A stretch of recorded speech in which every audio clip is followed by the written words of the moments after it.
Hey, everybody, it's another great day of recovery. I'm Eric Bolin with Sexual Recovery, and I am here to talk about sex addiction and how to recover. I thought today we talk about kind of the problem behind the problem.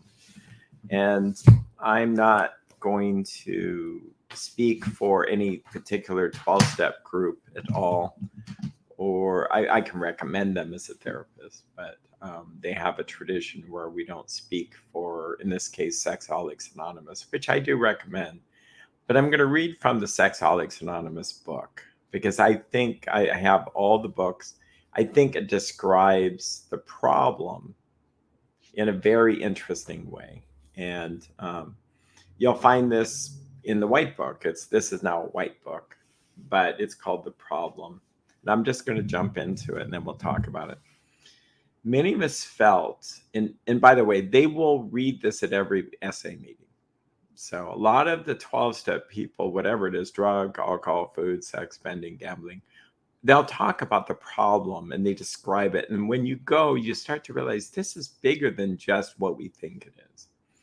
So this is the problem. Many of us felt inadequate, unworthy, alone, and afraid. Our insides never matched what we saw on the outsides of others.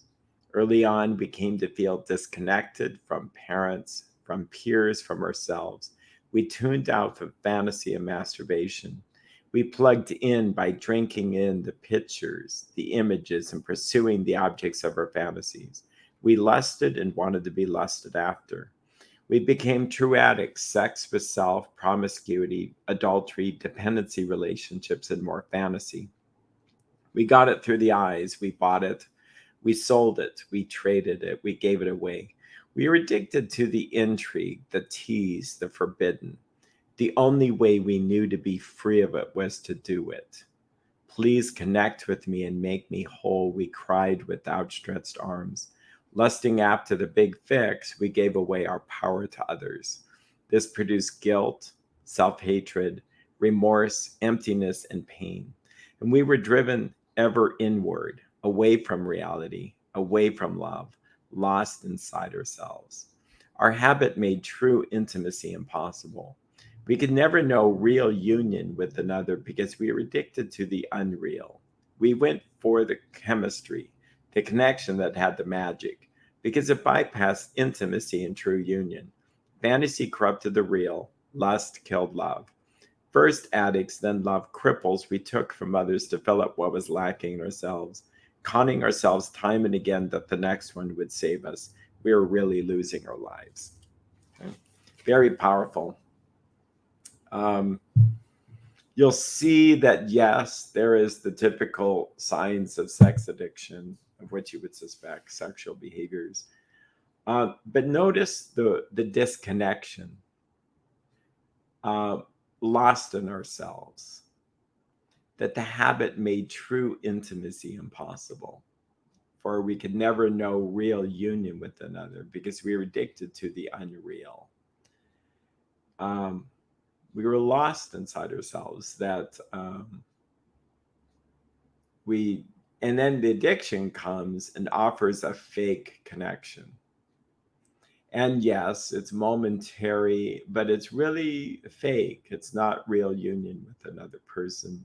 Sexuality, in my experience or opinion, humble opinion, is that it was designed for a marriage between a man and a woman, and that it would be not the vehicle by which union happens, but kind of like the expression of that union, because there needs to be a lot more to holding a marriage together than sex. Yeah, it doesn't really work. Um, and it's sad because sex addiction can make it so that a person's experiencing sex with their spouse, but it feels anonymous because there's not a communion and a connection there. It's the people are kind of lost inside their heads. And it's fantasy. That's the other big trait, that it's really not real. It's not based in reality. And that's why pornography doesn't help, movies doesn't help, because it's fake. It's scripted. Real couples don't really act like that. So yeah, isolation. After people slip, I hear it, they say, well, I acted out or I lost sobriety. They could often say, I lost connection as a synonym.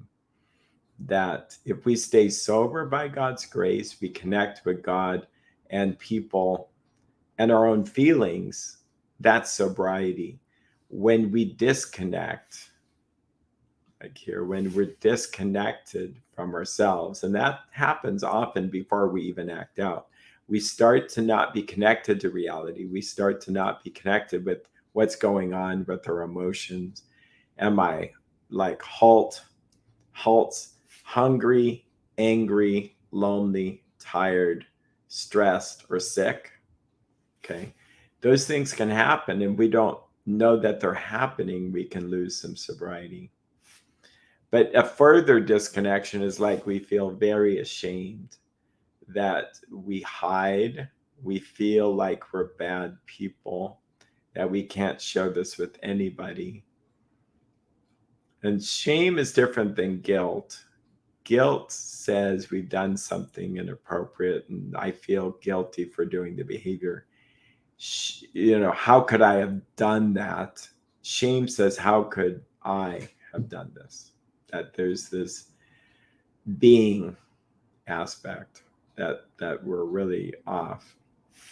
Dishonest is another problem. It's like a lot of people say, I can kind of understand the sexual part of it. What I don't understand is, why do they lie?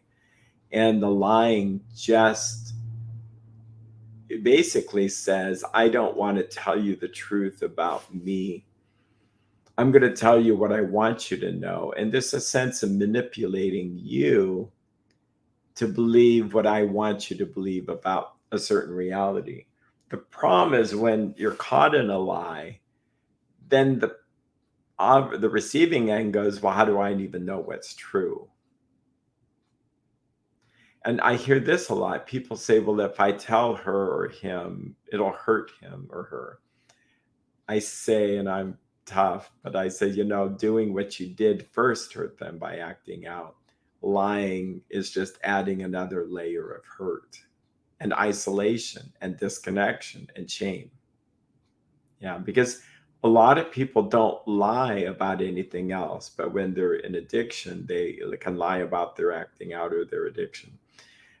Type 2 addiction is where they lie about anything. So they kind of categorize that type 1 is just lying about the addiction. Type 2 is they kind of lie anyway. And then last here is we have trouble feeling. We have strong feelings. We have feelings, guilt and shame and embarrassment and tiredness and stressed and anxious and fearful and guilt and excitement, even happy feelings. We're just not comfortable feeling them. So that's kind of the inner workings of addiction, is we're just not really comfortable there. So anyway, if you like what you see and want to hear more, you're welcome to subscribe and be notified. With that, I wish you a great day in recovery. Take care.